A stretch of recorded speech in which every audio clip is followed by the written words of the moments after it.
Hello and welcome to Discovering Grayslake, unveiling the stories and people that make our town so unique.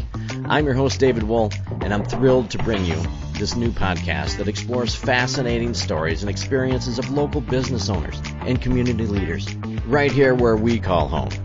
Grayslake Rehabilitation Center is a community-based private practice physical therapy provider. Do you know they have 13 clinical providers with various levels of specialties, including orthopedics, sports, neurology, vestibular, geriatrics, pelvic floor, and aquatic?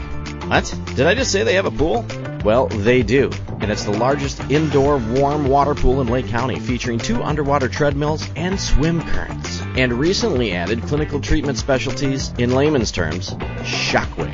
They have both radial and focus units that are the newest tool in regenerative medicine, available to everyone. They pride themselves on the most current and up-to-date specialized care to keep you moving. If you're looking for physical therapy, make sure to see our friends at Grayslake Rehabilitation. All right, ladies and gentlemen, welcome back to another episode of Discovering Grayslake. I'm recording here from Agora on the corner of Center Street and Atkinson. Big shout out to Luke for letting us record here. I appreciate you, buddy. If you guys have not been to Agora, please come check it out.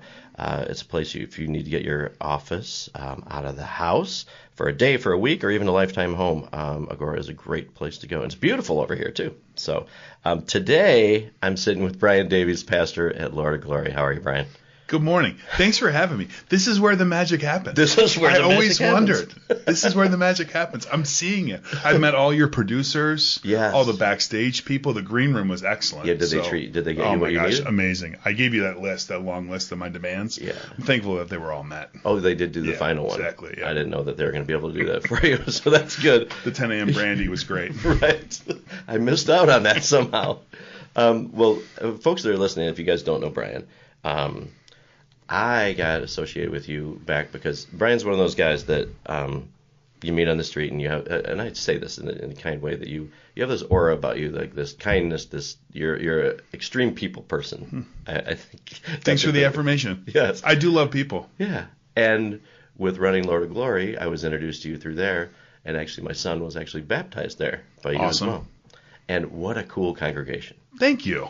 It's got a different feel to it. It does, and I love the vibe that our church exudes, which is one of hospitality, grace, love. Like, there's enough people who, in the name of varying religions, are offering a message of hate. Right. I love that our place. I think you should leave our place every Sunday feeling better than when you came. That's my goal, right? Like, the world does a great job of beating up on people. Isn't that the truth? So let's make religion what I think it ought to be, which is a place that lifts you up, that takes you to something that's bigger than here. Mm-hmm. And so I love that our church does that, our team does that, our folks do that. So it's got a great vibe. Yeah, I love it. And I think one of the things that drew me towards you guys, because I'm not an average church, I don't go to church every Sunday. I grew up Catholic. I had to go to Catholic grade school. Catholic. I went to St. Gilbert. I went to Carmel. To all these things. So my perception of like a pastor has always been so different. So when I met you, I'm like, this dude's cool. But wait, he's a pastor? Like, it's cool that it goes hand in hand like that. Thanks for the affirmation. Yeah, it's nice, and I think it makes it more of a approachable experience, especially these days for anybody going to any religious thing. It's nice to have somebody they can look up to that's a normal person. Thank you. And like, we built a new building in 2013. And the design of it was that when you walked in, it would feel like you're walking into a living room. Like, there's soft seating, there's a coffee bar. Like, it's already awkward enough for people to come to a church if they haven't been in a while or for varying reasons have had negative experiences. Like, we want it to feel comfortable for people. And so it's not just like, hey, Brian, you're approachable. I appreciate that. But it's also like the vibe we're trying to do with everything we do, which is because the reality is, Dave, like, average worship attendance when I grew up, like, if you were a part of the church, you went like 53 Sundays a year, out of 52, right? Like, it was just what you did. The reality of families now is, like, if our connected families, if we see them once a month, we're winning. Wow. Because people are traveling, working on the weekends. Baseball. Travel sports on the weekends, right? So we have to get out of the mindset of a church that, like, hey, if you come here, you'll get what we have, right? Like, we'll give you grace in Jesus. Like, now we've got to, like, equip them to take it out, because the reality is our families and members of our church are living very active lives.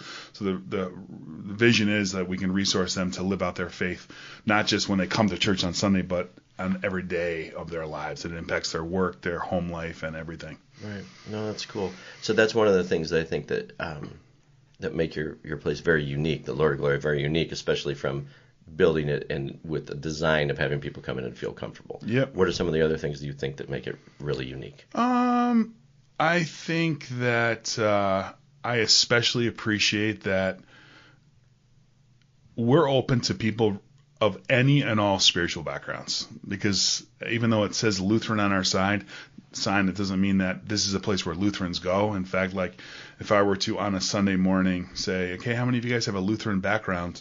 There's people in the room who might be like, are we Lutheran? Like, I don't even know. Like, we don't wave that flag as high as we wave the fact that this is a Christian place that believes in the life, death, and resurrection of Jesus Christ. But if you don't come from a Christian background or you don't have a Lutheran background, that doesn't mean that this place is not for you. I think the place is for everybody. Right. And we have people for whom, like, they've been Christian their whole life. Like, their mother gave birth to them in the sanctuary. Like, that's all they've ever known. And then we have people whom this is the first church experience they've ever had. And so we want church to be a safe place for all of those people, and to feel like wherever you're at, this is like a 60-year journey for you or a 6-day journey for you, that you can take a step closer to God and feel closer to Him. Yeah. And I think we do that. Yeah, it's nice. Have you had, I think about how everything adapts, right? Especially in the world we live in, whether it's a technology or instant gratification, and then we go through COVID and all these things. I'm sure at the same time your church has to adapt just like any business or anything does, right? Everybody did, right? And everybody is, if they're trying to stay alive. So here's what rocks my world. Sunday morning, we'll get around 300 folks coming into our building on a Sunday, which is great, a lot of energy. But I have to wrap my mind around the fact that there's probably as many people connecting with Lord of Glory online as there are in person on a Sunday morning. Yeah. If you count how many people are like actively watching our live stream or watching it later over the course of the week. So like it used to be that like. We're taking a quick break just to say hello because everybody knows Nano. And Nano knows real estate. And actually, I believe that's the name of her Instagram page. So if you're looking to buy a home, sell a home, or know somebody in the market for a home, contact Nano from Baird & Warner. She's a Grayslake girl helping out Grayslake people. We make the event for the people in the room, and then we'd have like a camera in the corner watching it. Now it's like, I got to try to talk to the camera as much as I try to talk to the people in the room, because there might be just as many people who are watching it because they're at their kids' youth soccer game, they're working, they're at home, or they got a sick kid and don't want to bring a sick kid into the building, so they're watching it in their kitchen as they're doing their thing or whatever. So I'll tell you, when we built the sanctuary, which is 2013, wise people who lead our church, the women and men who lead our church, said we probably ought to plumb the building for technology and for cameras. That was extremely smart. And I said, trust me, there will never be cameras in our sanctuary. And they said, okay, let's just do it anyway. It doesn't cost that much. Right. 2019, we start making the plan. We probably put cameras in the sanctuary. We order them end of 2019. They arrive early 2020. How do you explain that, right? Exactly. So February 2020, we're mounting these cameras. We got about 6 cameras in the sanctuary. 2020 March, you can't even get cameras. You remember, like everyone wanted that technology. So we've adapted in that way, but also just back to kind of what I touched on earlier, like we cannot make attending Sunday morning the only way that our people connect with God, because the reality is people can't do that all the time. So we've got to provide resources for them over the course of the whole week that keep them connected to God and give them resources at home so that they can also grow spiritually. Yeah, and what a blessing too that you're able to do that. You're able to connect with people that you would not have been able to do. It's amazing, that with, right? It's amazing. And so it's expanded our reach, which is really fun and exciting. And with this podcasting thing, like, you can say, hey, I this is my intended audience for this thing, but then there's so many other people who interact with it and that you never would have strategically planned for. No. So same thing with us. And you don't know who they are. Correct. That's you listening right now. Yeah, we're talking about you, by the way. Yes. You're driving in your car wondering, why am I listening to this guy? Dave said he would never talk about religion or politics, and he has the pastor on whose wife's running for mayor. Fail. Right. Good job, Dave. Yeah, exactly. Once I said there's only one person who makes the rules here, that's me. It's nice. If they don't like me, you can turn it off. That's right. But no, that's it's kind of funny that way that I've said that out loud. So there you go. But it's cool. I love the technology part of it. I love the way you connect with people. And I know that you have other programs there. So yeah, and every time Gloryland, right? Yeah, we have an outstanding DCFS certified preschool. We have phenomenal teachers, and probably, even though it's housed at the church and the church supports it in many, many, many ways, probably 90% of the people who attend Gloryland Preschool as kiddos are not connected to our church. It's just a service we offer to the community because community needs it. Yes. Kids need preschool, and there's a lot of good ones in the area. We think we're a really good one too. So if you're looking for a preschool, I'd encourage you to check it out. It's a really good family community vibe. All my kids are graduates and had a phenomenal experience there. I see it every day, so I believe in it, right? Sure. But then, I don't know if you knew this, Dave, but Lord of Glory houses probably one of the largest, most stable food pantries in Lake County. So we serve between 1,500 and 2,000 people a month out of our church. We're open 3 times a week. People can shop once a week, and we try to make it like a grocery store experience. Like, you don't just show up and get like a box of random food that you may or may not like, but you actually get to shop for your items that you want. So we purchase milk every week, so everyone can get a gallon of milk every week. We try to do a lot of high protein items as best as we can. We're the pickup site for the Jewel in Gurnee, which is the largest grossing Jewel in Lake County. So we go there, I don't know how many times a week, multiple times, and pick up their items that are still safe and healthy to eat, but they're kind of ready to move on from. Sure. So our food pantry is a huge way in which our community is seeking to reach and meet a need that exists in the community. I had no idea.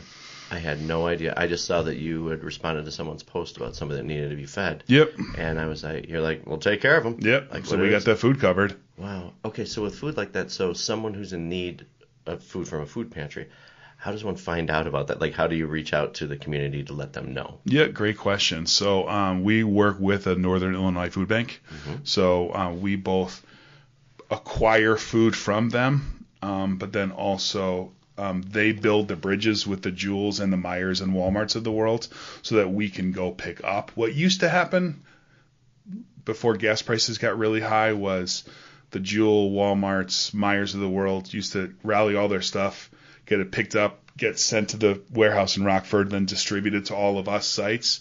They're like, that's not going to work. So then they gave grants to entities like us to purchase vans. We put money in, they put money in, purchase a large van. Now we go out probably 4 or 5 days a week to Meijer, to Jewel, to Walmart, pick up these boxes and boxes of food, bring them back to our place, put them in these enormous commercial freezers and on the shelves, and then turn around and dish it out to our clients. So people find out when they just Google, hey, where's the local food pantry? I need food. And also community service entities recommend us. Schools send their families to us, which is great. If you're in need, we have it. That's fantastic. Okay, so to run something like that, you have to have a pretty dedicated and large staff to do. We have about 80 volunteers who serve in the pantry alone.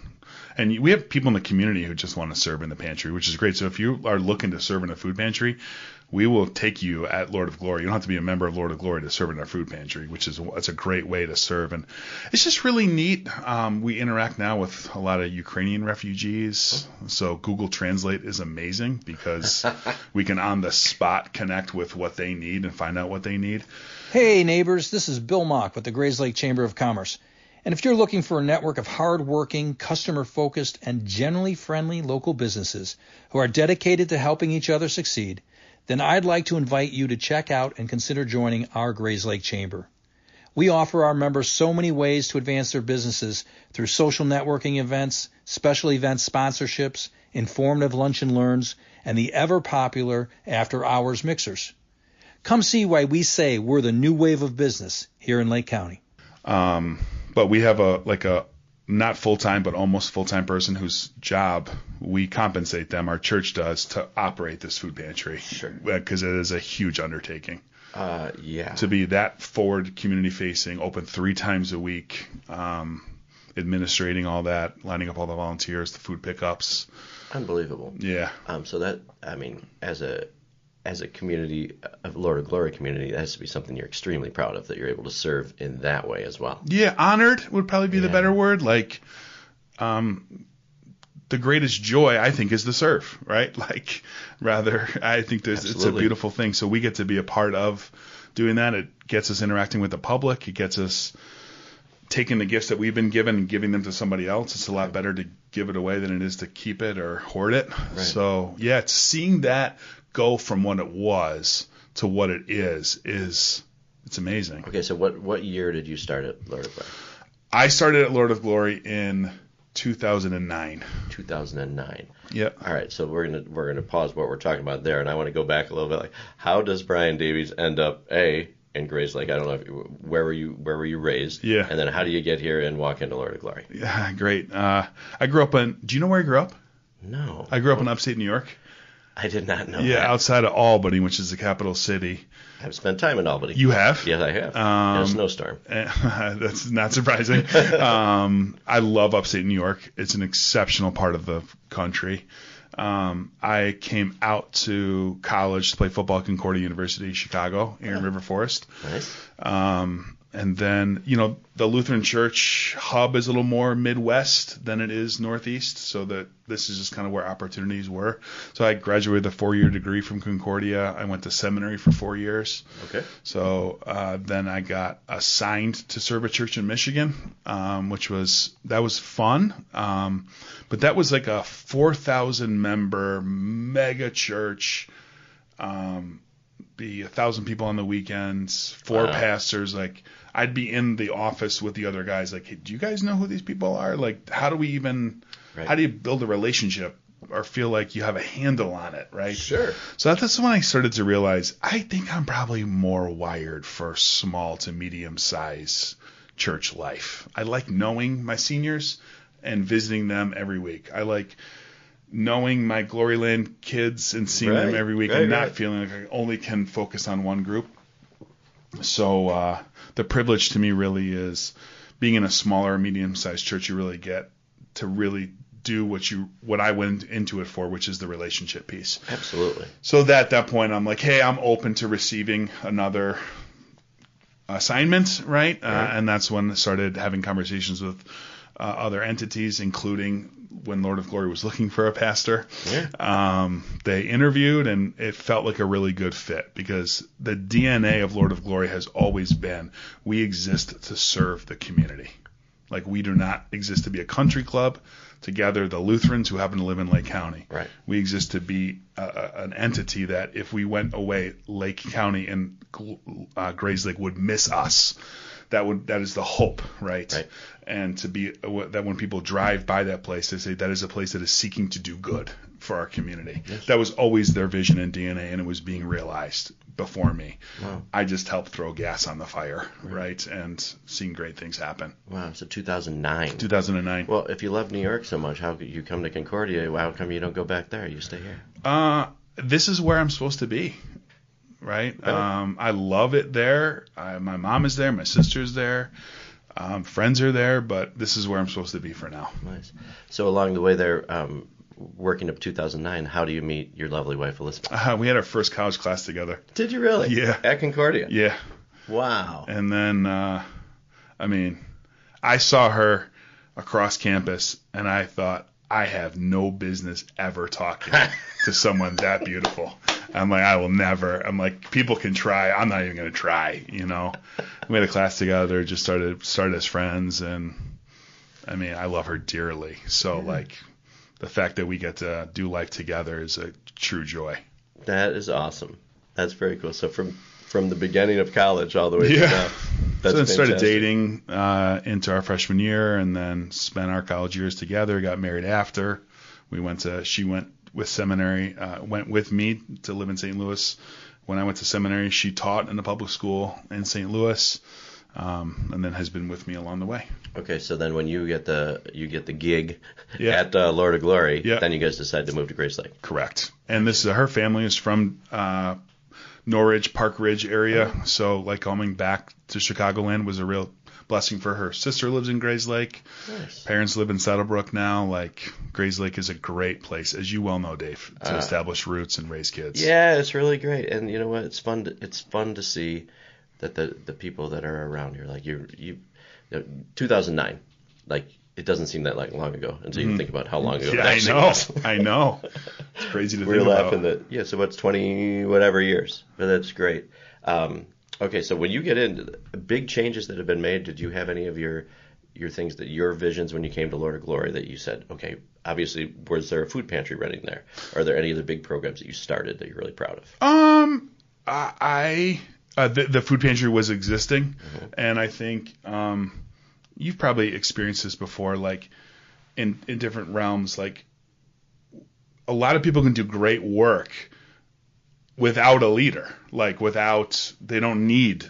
I wasn't like needed. Like, I didn't wave a magic wand and fix anything. There was a lot of health there. However, like, a leader can help, like, mobilize, share vision, like, Yes. hey, we can do it, encourage. So, like, I'm just like the one who throws gas on the fire of a lot of people who do great work. Another thing I would talk about briefly is we built a partnership to acquire a comfort dog that also is deployed out. Very cool. His name is Tobias, Right. and goes out to schools and hospitals and natural disasters that humans make with shootings and the like. So he'll be deployed to schools after these horrific things happen, or every day he's in a different school. One of my favorite stories is he goes to one of the Mundelein schools, goes to an elementary school where kids are struggling to read, and the kids report that they love to read to Tobias because he doesn't judge them.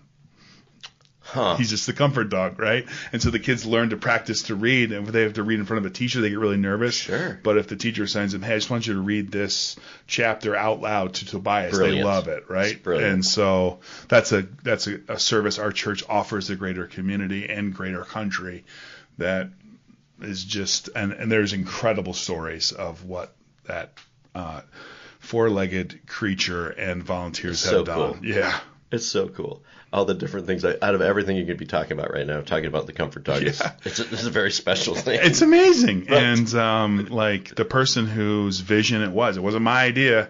It didn't come from a strategic board meeting where he said, let's get a dog. Like, no, but somebody became aware of that other churches were doing it, and they literally made an appointment to sit in my office and said, listen, I am not a dog person. I don't have a dog. Yeah. I can't imagine ever having a dog, but we need to do this because this fits our DNA. This is who we are. Yeah. We exist to be a light to the community and to offer something to the community. So let's do this. And I'll even house the dog. So you got a dog out of the deal. So this person Oh, did. that person, yeah. yeah. So this person's telling me this, and I'm like, boy, you sound like really compelled to do this. Go do it, right? Right. So like, it's weird for me as the leader to be like, to take responsibility or to feel proud about this. The only thing I'm doing is watching a lot of amazing people do incredibly good work serving our community. Yeah, you're like the coach of the fantastic team. 100%. Right. I'm the coach of the dream team. Exactly. Jordan is awesome. Still needed them. Then. Yeah, Still I guess needed the maybe. coach. Right. But sometimes they coach themselves. Let's turn a little bit to. So you're the also chaplain of Grayslake and Round Lake Fire Departments, right? Correct. Okay, so because I don't know a whole lot about that, explain what that is. Yeah, it is a huge honor for me to be associated with those two outstanding entities who do incredibly great and important work in our community. So in that role, I serve in two ways. Number one, I serve them and their families by being one of the many support mechanisms that exist to help them. So if one of the guys or gals is going through a really hard time, needs someone who's safe to talk to, bounce ideas off of, vent, I'm one of the people who's local who can go for a walk with them, sit with them, visit with them, process through things with them. It's a very challenging vocation. every third day of your life for 24 hours, you are out of your house, right? Like you're not sleeping in your own house. Like your spouse is left alone shepherding the kids or whatever. Right. It's a very challenging vocation. So, and half of it is serving them and their families, just to be a safe person for them. The other half of the role is I serve alongside them if they arrive on a very difficult scene that requires some management of the humans who are at the scene. I will come not as a uniformed, full fire department gear to talk with them, but I'll come as the street clothes with a fire department insignia just to sit and visit with them and help them explain what's happening, answer their questions. So a couple examples, like raging house fire, they'll call me and I will just literally stand or sit or be in the vehicle with the family who's watching their house be engulfed in flames, right? So like it's hard for a fire department person to do it because they're busy fighting the fire, right? It's also hard for them to interact with someone who's in full fire gear and someone intimidating, right? So I come as just a member of the community to come alongside them. Or another one would be there'll be like a matriarch of a family, a grandmother who dies, and the family is just like shell shocked, right? And like it's hard for them to have a conversation with the battalion chief, who's also dealing with all the things he has to deal with because there's someone in the home who has passed away. I just solely turn my attention to the family in that situation and answer their questions, visit with them, be there for them, cry with them. Right. So in that way, like I serve the community alongside the fire department. Oh my gosh, and talk about a service. Like how bad people need that. It's really important. Like if you've ever been in a situation where someone you love or your home has trauma, somebody just to come and be with you in it it's not a lot about what you say or magic words. It's like show up, shut up, be there. Right. And not everybody has a support system when a lot of things like that 100%. That is true. Yeah, I can't even imagine someone being alone in a situation like that. 100%. That's also true. Yeah. Like you're right. A lot like community, the sense of community is breaking down everywhere. So the idea that like people just have someone to call, they don't always have someone to call. Right. And wow. Okay. How did you get involved with that? Just being a part of the community. Yeah. Got to know the leadership of the Grayslake Fire Department. They had a gap there, and we're like, would you be interested in serving in this way? Wow. And then I've done it for Grayslake for quite some time now, and then recently expanded that to Round Lake. Wow. Okay, so that's just a whole nother it's a whole nother facet of all the things, and like you said, you like to serve. So okay, so how many podcasts have you listened to of mine? Probably. Don't lie. I know when people are lying. 6 or 7, maybe. Good. My wife did one, so that counts as one. Yeah. Well, that one you would have been in very much trouble if you didn't listen to too. I think that would have been bad. So if you know that a lot of times we like to do the Grayslake hot seat questions to get to know a little bit about. Let's do it. All right. So. This is the Grayslake Hot Seat with Brian Davies. The Grayslake Hot Seat is brought to you by Joe Velez at JPV Financial. It's often said that those who fail to plan are planning to fail. Joe Velez and his team at JPV Financial create unique financial plans that address some of the most difficult challenges that people might face as they get older. No matter what stage of life you're in, having a proactive financial plan can help navigate some of the difficult decisions you'll face, helping you live your life by design, not default. Securities and investment advisory service offered through Osaic Wealth Inc. Member FINRA SIPC. Now for the Grayslake Hot Seat. Hey, thanks, Joe. All right, I always say I'm going to jump around, but it's always hard. Okay, first car you ever had? 1988 Nissan Sentra Coupe. It was my brother-in-law's former car. Okay. He was done with it, but he babied that thing. Like, that was his pride and joy. So you got that. My parents acquired it from him to let me use it. Mm-hmm. And at that time, I was doing construction for a railroad company. It was incredibly dirty. Oh, no. And so he would he'd be like, well, you're going to change your clothes before you get back into the car, right? I'm like, no. Sorry, buddy. Your cars are going to get wrecked, man. It would tore him up. We still joke about it. He loved that car, and I dirtied it up. That's great. I love how people always remember their first car. It's funny, it's a big deal. Like, it is a big deal. I think about what my kids are going to say when they have theirs. First concert you ever attended? Admittedly, I'm not a music person, so like I could count on a hand how many I've been to. Really? I respect people who love it. It's not my jam. But I think it might have been Milli Vanilli. And now I understand why you're not into music. Is that so? Because they were a fraud, right? I think so. Yeah, like the person that we caught. Anyway. Yeah, exactly. That's one way to do it. I think that may be true. That's hilarious. Okay, superpower. If you had to have one, what would it be? I'm asking a pastor, so this is good. I'm really a lot of pressure. It would be clearly for me. It would be the ability to be at two places at once, right? Like when you have two kids who are like both doing something. We want to see them do their thing, but we can't be in the same place at the same time. So a lot of times that means Beth and I will split up. Right, but we love it when we get to watch together one of our kids and we get to enjoy it together. So it would be that we could together be at all those places and watch all their things. Yeah. And then which one do you choose to go to? Yeah, but I am super thankful that my vocation, as unique as it is and challenging as it sometimes is, affords me the opportunity to be there for a lot of what they do. It's awesome. That is a gift. Huge. The gift of time is the biggest things that you can get out and do that. Tell me a place you'd love to travel that you have not been. Probably Greece. That when I see those images, I'm like, that looks chill, historic, and I love Greek food. Mm-hmm. Okay. Do you have a hidden talent? Something that I don't know if I'd call it a talent, but it is a hobby. I think because my vocation is a lot of people focused, right?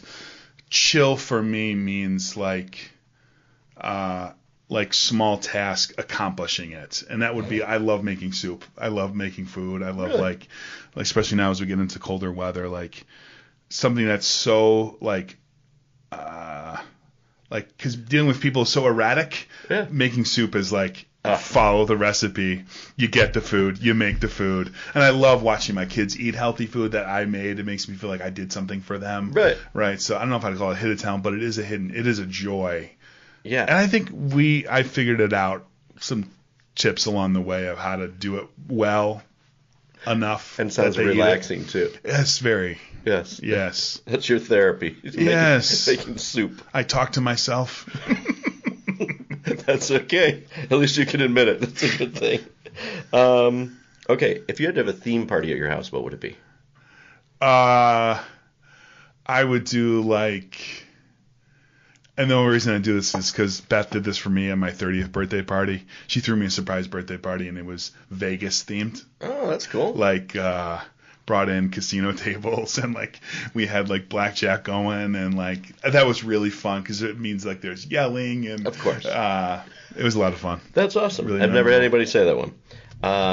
Okay. Hey bartender, can I have a phone? Because Dave Wall was supposed to be my DD, and I need a ride. Okay, that's perfect. Good. A red. Okay. Like a bold red or a vodka soda. Yeah, vodka soda's good too. Favorite movie of all time? Back to the Future. Really? I think it's a perfect movie. It is. No wasted characters, no wasted lines. Everything has a reason, a purpose. It's funny, but also reflective. Yeah, thought-provoking. Yes. Yeah, and I like showing that to the kids. Now, because we grew up with that. Now you look at them and go, okay. But it's interesting. Yeah. It's very interesting how it goes. So you don't sound like you have a ton of free time to watch TV and things like that. But what's the last show that you binge watched or anything like that? Ted Lasso. I just got done with it for the third time. Did you really? Yeah, it's so good, man. Yeah, I think we've seen it twice. I mean, every episode has a great lesson, right? Yeah. And the violence basically is gone. It leaves you feeling good about everything or thought-provoking to be a better human being. Yes. There's not many shows like that. Agreed. And it's fun to have a show that's that popular, that's that positive. Yeah, I think if you can create a product that is both like funny, like genuinely funny, and like serious and meaningful, like you've accomplished something significant. And I think they Genius. did it. Yes. Right. Yeah, those guys that write that, how do you touch on such dramatic, issues and seriousness in a funny way with the best characters that you could possibly put together? Biggest fear that you have? Seriously, I guess. Yeah. My dad died young, than he would have liked. My dad died when my son Luke was 1, and has missed a lot. I'm going to see him again, which I rejoice about. But I fear I don't want that to happen, so that I miss things that I know he would have wanted to be a part of.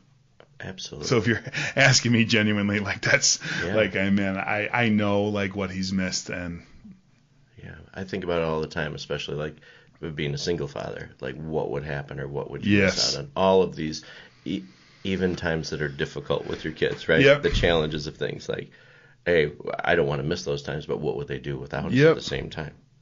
I'm thankful for what he did get to see. He got to, my sister's happily married and her kids are awesome, and he got to see all that.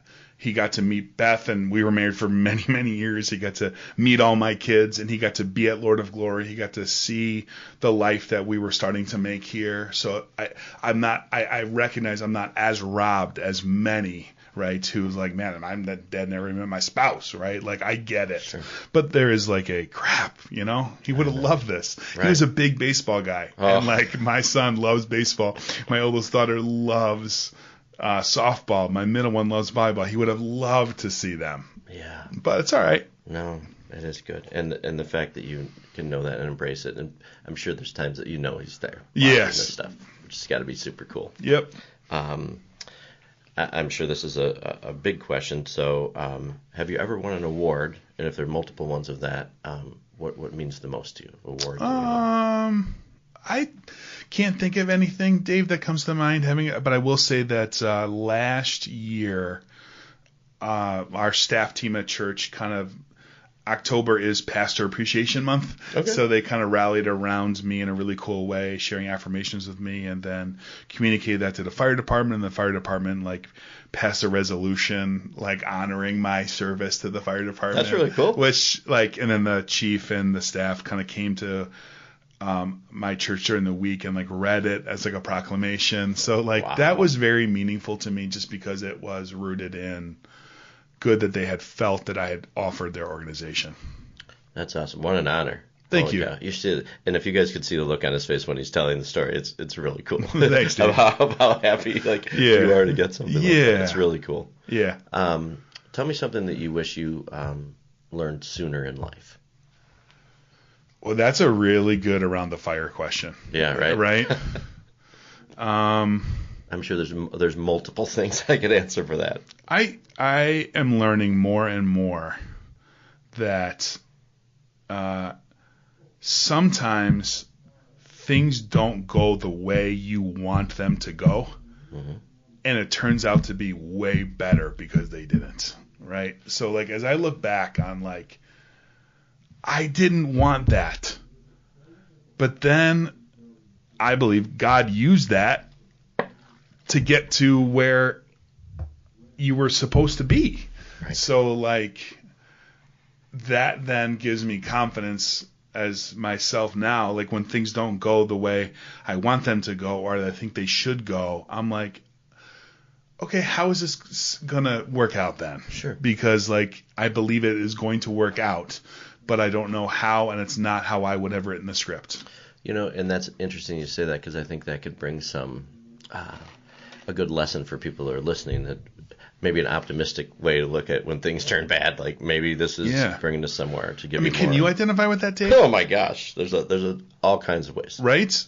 All kinds of ways. This was not the script I would have written. Right. But, okay, I've had to do events that I didn't want anything to do with, and I would do anything to get out of, but maybe met some of the most important people in my life at that job. Totally. Complaining in the back. Totally. Go, how did I end up standing next to this guy or this woman or like somebody that you met that meant something in your life? Yep. Wow. So be optimistic. And we all know good things happen, bad things happen. Yeah. It's just how you adjust and adapt to everything that's going on. Do you have a go-to karaoke song? You're not a music guy, but you could bust a karaoke song out, I'm thinking. It's another Saturday night, and I ain't got no but I got some money because I just got paid. Sam Cooke, I think. I think it yes. I think so, yes. My dad used to listen to old Sam Cooke. See? So I'd hear it in the background. That's so I really think cool. that's just like embedded into my And it's a great song, just very lighthearted as well. Are you an early bird or night owl? As I get older, increasingly comfortable getting up in the morning. Gotcha. Are you, well, the same thing. Would you rather see a sunrise or sunset? My wife loves a sunset. Really? And calls it like a magic hour. Like, it's so beautiful. So we've observed some great ones together. So when I think of a sunset, I mean, that to me tells me I am on vacation with her and often my kids, and we're having a great time. So like, for that connection, it's definitely that. Very cool. Most people have no idea what to do with their aging loved one who needs help. Well, there is a solution. A company that provides care and assistance to make your loved one feel right at home. At Right at Home, their mission statement is to improve the quality of life for those they serve. They offer extensive services: personal and companion care, safety supervision and transportation, fall prevention, dressing and bathing assistance, medical reminders, meal prep, hospice support, ambulation support, stroke recovery, Parkinson's support. The list goes on and on and on. If you have an aging loved one that needs help, call Right at Home. Most people prefer to age in their home rather than moving to an assisted living or nursing home. Right at Home can make this happen. Contact Right at Home at rightathomenlc.com or give them a call, 847-984-0103. Now back to the show. All right, so with this question, we're going to change direction here a little bit, because one of the things on here is, have you ever written a book? And I think I kind of know the answer to that, but tell me the official answer. Dave, you are the first person who is receiving this as a gift. All right, thank you so so the title of much. the book is Captivating Conversations: How Christians Can Reclaim the Lost Art of Listening. Wow. Dave, you've done a great job. Thank you. Facilitating captivating conversations with a lot of neat people. I appreciate that you say listen to the people that you know, but also listen to people that you don't know, right? And I've benefited from that. People ones I felt like, I didn't really need to listen to that. But then I'm like, oh, there is a story there. So part of the tenor of the book really is about, we're obviously in a culture where everyone's yelling at each other, tweeting at each other, talking over each other. I think we're all tired of it. Absolutely. And funny that as times change, as the art of communication changes, a captivating conversation, not me sending you a message on Snapchat, right? That's correct. A lot of good happens around a fire. Absolutely. Right. A lot of good happens in times when we just slow down. So the book really is a call to slow down. The language I use is to be open, curious, and inquisitive. You model it really well, Dave, actually, like that everyone has a story. Like, let's actually take time. I thought the one with Stephen Mack really brought that out. Where you said, man, if we just take time to hear about people's backgrounds, like, we'll all benefit from it. Sure. So. And also good lessons of what people are going through. I mean, 100%. Their background that makes them the individual they are today, right? Totally correct. So rather than the book being like, here are the listening skills you should have, it's more like, this is the posture and attitude we would all do better to take, which is, like, let me be open to changing my mind. Like, let me be open that I'm not going to prejudge the person based on preconceived notions that I may have about them, but I'm actually going to enter every conversation being open to changing or to learning something new, being curious, which is taking a posture of like, this person actually has something to offer. They've lived experiences that I haven't lived. I can learn from them. Then being inquisitive, which is like, let me actually ask questions that help draw that out. Jesus Christ in his ministry on earth, that's recorded in the Bible and probably a lot more. Take a stab at how many questions you think he asks. Oh my gosh, I have no idea. So he asks over 300 questions. Interesting. And so to me, it's like, man, if someone was going to come down to earth and just tell people what to do, it would be Jesus. Sure. But he wants to change people's minds and hearts and has realized that the best, most successful strategy to do it is to ask questions.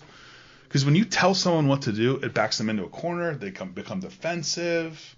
Like they take a posture of like, why are you telling me that? Who are you to tell me that? Sure. But Jesus instead is like, how's that working for you? Right? Like, right. How are things going? Right? And like, so Jesus does it over and over and over again. So the book really surveys the approach Jesus takes in many of these scenes, but then also carries through to our lives, to like leveraging these moments to make them more, I think, captivating, interesting. And I think you've experienced it, Dave. Like, isn't your life more interesting as a human being, Dave Wolf, because you know 100 stories of people who live in Grayslake now? Absolutely. Yeah. Absolutely. And sometimes I don't want to come and I don't want to record, or I don't really know the person. And I walk out and I'll text somebody when I get out and I go, oh, I got a new best friend. And they're like, of course you did. Yeah. Because you didn't want to go, like, it's like, oh, Right. But having an open mind to know, and to, even if you take one little thing out of anybody that you meet, it's amazing. So I, as a part of my vocation, visit about, 10 or 15 seniors who kind of are mostly homebound. Mm-hmm. And I used to think about going to those visits like I'm going to go do something for them. Like I'm going to give them communion, pray with them, give them an update from church, maybe ask a few high-level questions, but not really.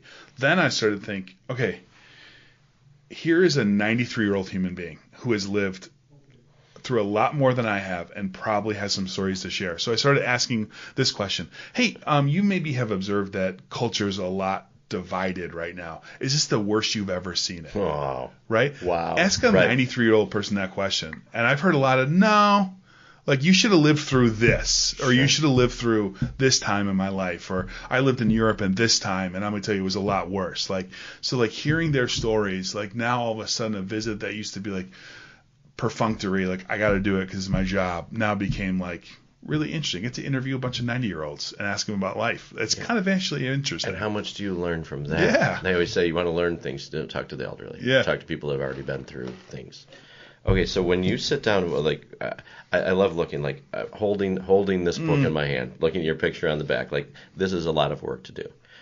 Anytime I see something like this, I think like, where were you? Were you laying in bed? Were you on vacation with your wife? What were you doing when you're like, I have to write this book? Great question. It's kind of cool. Yeah, so let me just tell you, I never woke up on said day and said, I know what the world needs, a book from Brian Davies. I never said that.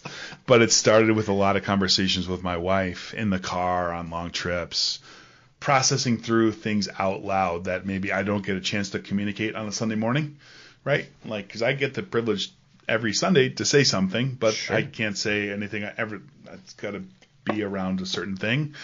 So I started talking to her about some things, and she, we all need cheerleaders in our corners, don't we? Oh, God, like yes. help us see things that we can't see in ourselves.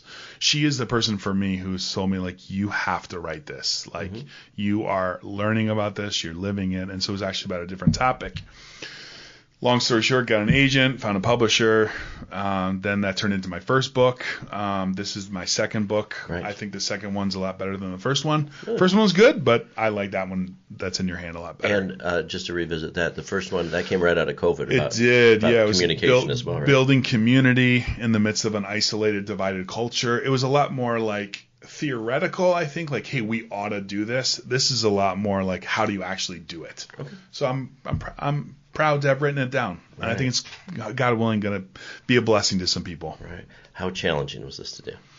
It was. Yeah. Because, and you know it, like with your job, like it's really fun to get a big contract, like to get a big assignment. It's less fun to actually do the work of said assignment. Now, I'm going to give you my line that I use all the time. I do tell people, like, well, they're like, why don't you do this? I said, well, I want to do the work, but I don't want to do the work. I want to get the gig, but I'm not so sure that I want to do everything. Totally. My dream, I'm not sure you want to do the work that actually your dream entails. Totally. Yeah. Like to put this together, I mean, because I've, from writing to your editors to publishing to, there's a lot of decisions to make, right? Yep. So my publisher is awesome. They did great work with it, and I'm proud to work with them. But yes, sitting down and writing a book like requires a lot of District 127. I know you had Mikkel on. Yeah. The person who was before him was a person named Catherine Finger, who was a neat woman who I happen to know through other channels. She was an author, and she talked about like you just got to write every day. You got to do it every day. And she said that sometimes it would be dragging her dead carcass to the keyboard. Like you don't want to inside your, but you just got to get there and you just got to do it. Right. And so it is require a lot of like, hey, this is not what I feel like doing right now, but I got to do it. Right. And at the end of it, it's like a lot of things in life. Like when you get it done, you're like, hey, I did it. Right. But you don't always want to do it. Yes. I'm still in the thick of finishing a movie about homeless and food shelters and food pantries and everything. But the hardest thing to do I've been working on it for 2 years, almost 3 now. But to get out of bed and actually sit in front of the computer to open up that project to start to edit it, if you can do that, you can do it, right? And a lot of things in life, right? Correct. Writing a book. It's the exact same thing. Just to get started. You just gotta get there. Right. And then good things happen. Yep. Well, this is amazing. So, okay, when is this officially? I have the first. Yeah, you do. I got my autograph received copy, the first copy. copy. I signed it for you. I appreciate that very much. And again, Dave, I affirm you because you're modeling what our culture needs more of, which is like I'm going to be open to listening and learning from this person. I think there's a real hunger for it culturally. I think we're tired of like what we're seeing, frankly, from some of our elected officials, from members of the media. We're tired of it. Sure. We want more of this. Yes. We want more of what your podcast is offering. So yeah, it's out October 22. You can pre-order now on Amazon. Okay. Or cph.org. Right, so October 22, 2024, if you're listening to this in the future, just to make sure. Thanks. So where will they be able to get it? You can get it on Amazon. Okay. Captivating Conversations. Yep. Awesome. Very cool. So with your last book, do you have any idea, like, I know when you have a huge project like that and you put it out and you put it for sale, or, I know if this were mine, I'd want to give it to everybody because I want everybody to absorb the information. But do you have any idea how many copies you sold or how many are gone in the hands of the public? I get, from my previous book, I get like a statement with a small check. Right. And by small check, I mean a small check. Right. So I know, but I haven't looked, like counted it. I kind of gloss at it. But yeah, it's more like I appreciate the one-on-one when I interact with somebody. Yeah. And hear, like you said with your podcast, like you meet someone who listened to your podcast. You're like, oh, really? You listened to it? Strange. In the same way, like I interact with someone, hey, I read your book. It was really helpful. I'm like, oh, you did? Really cool. Like, it's great. And just to know that it has value to people. Yeah. Because this is extremely valuable. We always talk, like, with my son, who's 20 now. But when he was in high school, we always say, like, when's the last time you see one of your buddies go up to a girl and ask her out? Mm-hmm. It doesn't happen. They can do their snap code, and then they can, but actually having just communication has changed so much. And deep communication has not, only between a lot of friends. So, so do you get to talk about this book, like when you're doing like a sermon or anything? No, I'm just because I'm a little sensitive to like using my Sunday morning platform to promote yourself, to promote like a book that I get a royalty from. So I will communicate to the church, and they know like I've written a book, they know it's coming out. Right. But like that line gets blurred in some other areas, and I don't want to be even close to that line. Yes. Yeah. So, it's hard to but yeah, I'll communicate to the church that it's done, but not in a like. It's very cool. Thanks. Very cool. Like, so that's just on your desk at home must be able to look at it. It's you cool. Can smile and say, yeah, I think you sounded the best. I did it. Yeah. And it says a lot about human beings actually starting a project and finishing it. Yeah. Which is whether it's your life or actually a task that you have to do. Yeah. All right. Well, congratulations on that. Thanks a lot. Fantastic. Really cool. All right. So let's cover this before we go because we have to. So now we're sitting here at the beginning of October-ish, 2024. And I was at the Vine the other day. And I ran into Elizabeth, and she was with Sean Vogel, and they were hanging out. And she had told me before she made the official announcement on Facebook that she's running to be mayor of Grayslake. Yeah.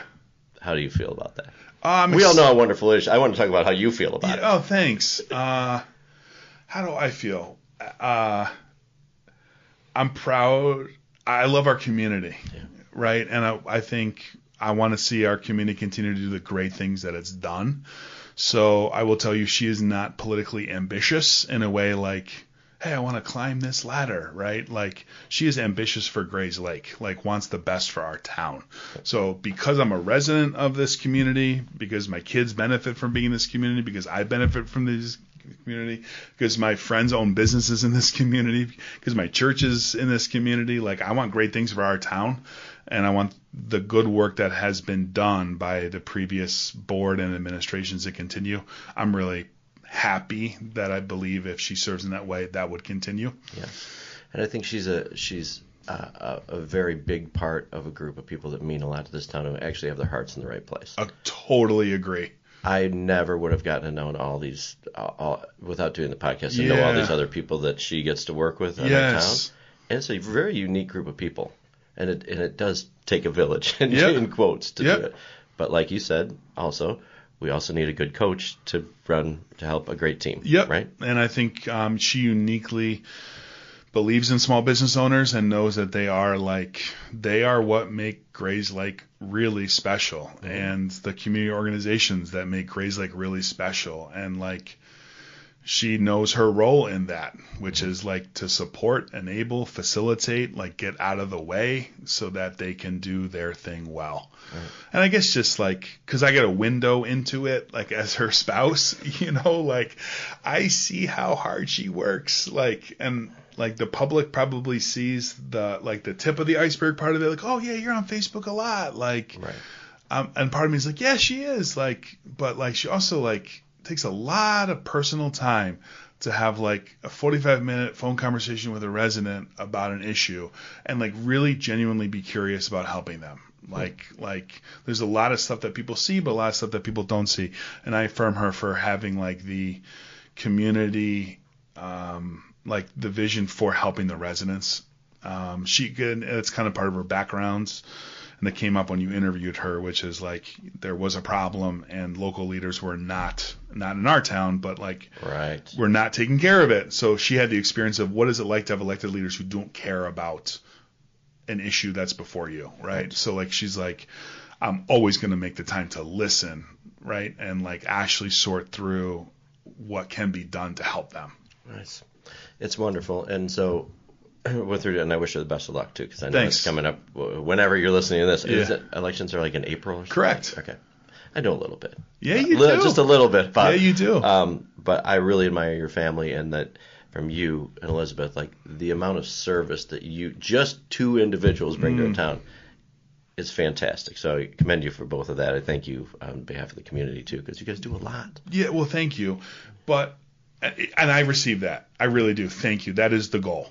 However, like how awesome it is to be in a community where like so many of us are pulling that rope. You know what I mean? Like, so like I do what I can do because so many other people are doing what they do, and we all benefit from what other people do. Like, absolutely. I know you had Zoe on, like doing that Memorial Day thing, like that is her, like that's part of the rope that she pulls, and like the veteran work that she does and her husband does, and like that's just like everybody take their piece of the pie and do the best they can to do it well and to do it in a way that is not going to benefit the person who's doing it but benefit the person who's receiving it. Like if everybody does that, we're going to have a great community, and that's why we have the community we have, I believe, is because so many people are doing that. Yes, and you say that means so much, and I see how many people they say, like volunteering or doing these things. There's a very small portion of the community that cover a great percentage of things that are done. So anybody that's listening to this today and you have something valuable to bring to our community but maybe think you'll be overlooked, starting small and start sitting over dead carcass ready to write the book or maybe going to edit or to that first step on the stair. Yeah. I challenge anybody in our community that has something to offer, because everybody has something to offer, to get involved and do it, because it makes our community better. Absolutely. Right? Yeah. And never underestimate yourself. Absolutely. Yeah. It's like people that come in here, they're like, well, I don't have a story. And I get done and I'm like, holy crap. Right? Like, you hear what you just said? Yeah. Like, that is really cool. That's right. There's so much going on. So we could sit and talk for days. But, A, I want to thank you for everything you do. And folks, if you haven't been to Lord of Glory, go over and check it Thanks. out, right? Yeah. I mean, I think it's cool. And go over and volunteer, especially the food pantry I want to talk to you about off air too. Yeah. There's so many cool things that are going on there, and it's such a service of people you touch on a daily basis. Thanks be to God. That's very good. Thanks for the conversation, Dave. Hey, thank you so much, Brian. Grayslake, wherever you guys are at, first of all, thank you for listening. But make sure, whether you're on YouTube or on there on Spotify, whether you're on Apple, wherever the heck you're listening, make sure to hit that subscribe button so that every Tuesday you'll get an alert of somebody new in our community that's on the show. And like Brian and I were just discussing, listen to the people you don't know because you may learn something about our community or some message. You'll get something out of every episode that we listen to. So I challenge you to do that. And as I always end too, that we never know what our neighbors, our friends, anybody is going through. So get out there and do 3 random acts of kindness today, whether it's simple as sending a text to maybe an old friend you haven't talked to, open the door, tell a joke to an old lady in line at the Butera, whatever you got to do. Make somebody smile. It changes it. And think about how good you feel when somebody does something nice for you, right? It's a big deal. So there's your challenge, Grayslake. All right. Thank you, everybody, for listening once again, and we'll see you all next Tuesday.